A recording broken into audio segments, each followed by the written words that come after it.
Hey everyone, welcome to Guided Meditation from Mark. Today is January 28th, 2021, and we're going to be looking at Mark 14, 3 through 9. So before we start, I would just invite you to take a moment to just slow your breathing down. Let your body relax. As you inhale, think of Jesus coming into you. And as you exhale, release the distractions, the burdens, the problems. Just take a moment with that breathing.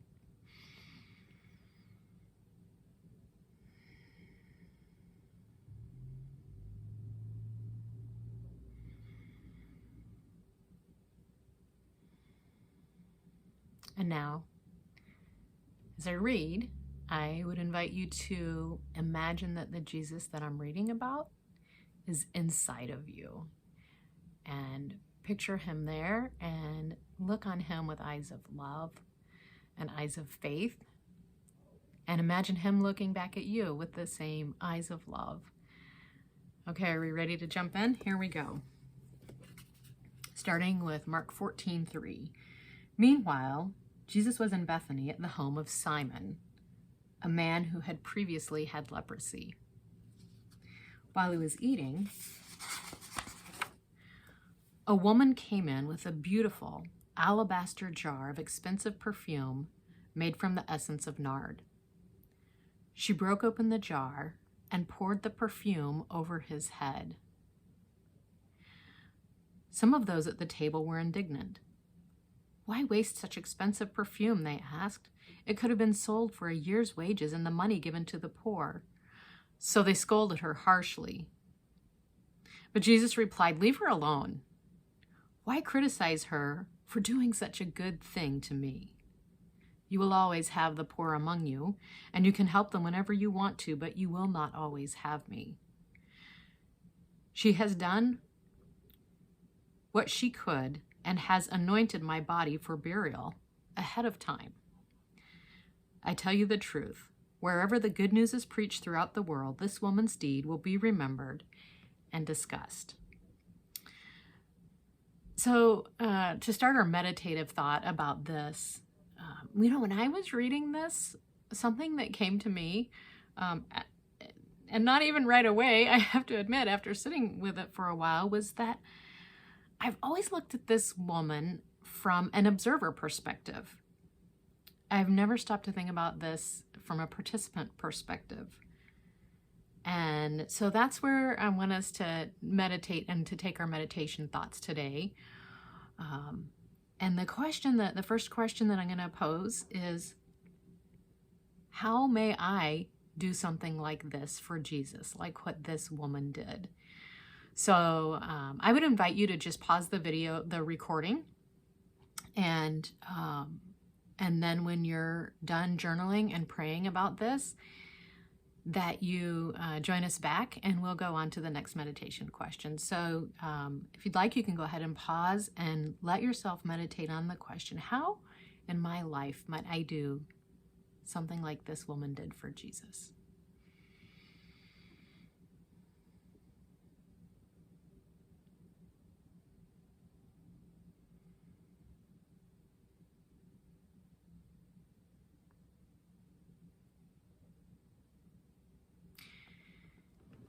Welcome back.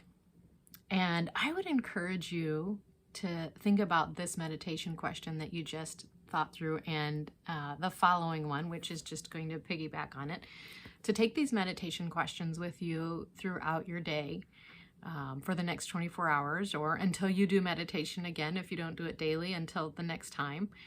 And to use the little in-between times that you have to bring this back to your mind, to bring these questions back for reflection, and to keep inviting the Holy Spirit to guide your thinking in this, and to show us the lies that we've been believing that get in the way of pursuing this kind of a thought with Jesus. So, and just to give you some examples, that might be tonight when you're going to bed and falling asleep. Maybe you have insomnia, maybe you don't, maybe you'll be lucky to think about it for 60 seconds before you're out. But whatever time the Lord gives you, in bed, that's a great time to think about it. But other times too, like maybe when you're exercising or when you're doing tasks that take very little mind, like cooking and cleaning and chopping vegetables and driving. Those are some great times to intentionally bring your mind back to your meditation from the day. So I only have one more meditation question for you to follow up on that.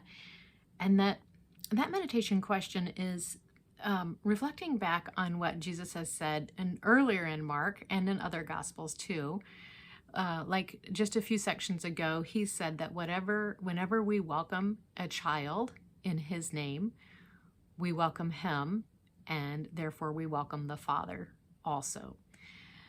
And Jesus says that when we do things for disadvantaged people in his name, we're doing them for him. Isn't that beautiful? And isn't that interesting in this context? So as you're meditating on it, and I would encourage you to bring your mind to how he might be inviting you to serve and love the disadvantaged as an expression of serving and loving him.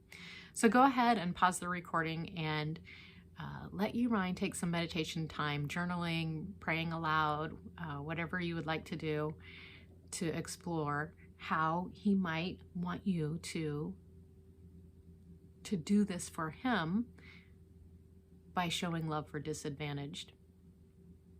So go ahead and take some time with that thought.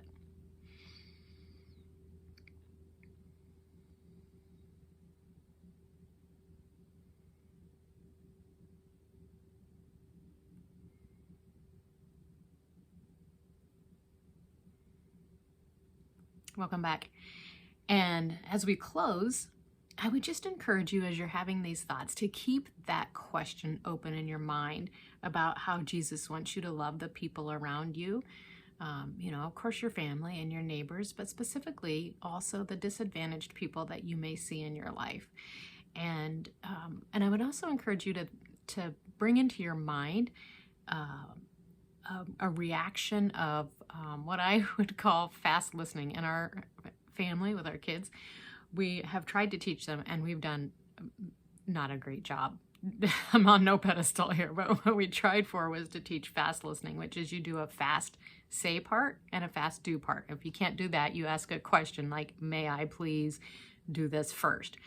But I've been thinking about that with relationship to my relationship to God, that I want to do fast listening. And I have not traditionally been good at this. I will say, oh, maybe he wants me to write a card to so-and-so or do this, shovel this neighbor's driveway or whatever.